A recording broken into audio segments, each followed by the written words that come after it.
Hello my cute friends, welcome to my channel shiny pre. আজকে আমার একটু বিরিয়ানি খেতে মুড হচ্ছিলো, কিন্তু বাইরে তো কিনতে জানি, তো ভাবলাম আজকে বাড়িতেই বানিয়ে চলো।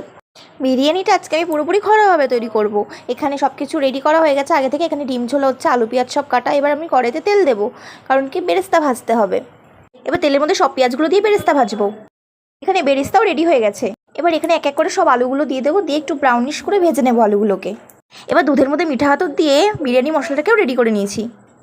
তো এখানে চলছে বিরিয়ানির জন্য লেয়ারিং। এখানে এক এক করে ডিম, আলু, মাটন, তারপর পেরেস্তা সব কিছু দিয়ে প্রপারভাবে বিরিয়ানিটাকে লেয়ারিং করে নেব। এরপর ওপরে আরেকটু ভাত দিয়ে আর কটা ডিম দিয়ে বেরেস্তা দিয়ে ভালো করে একদম সাজিয়ে নেব।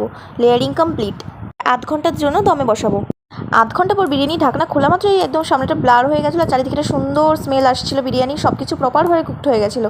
এই ছিল আজকে মাটন বিরিয়ানি, সব কিছু একদম প্রপার কুকড হয়ে গেছিলো। তো আমি এখন বিরিয়ানিটাকে এনজয় করবো। তোমরা অবশ্যই চ্যানেলটাকে সাবস্ক্রাইব করে দিও। এই ছিল আজকে মিনি ব্লগ। বাই।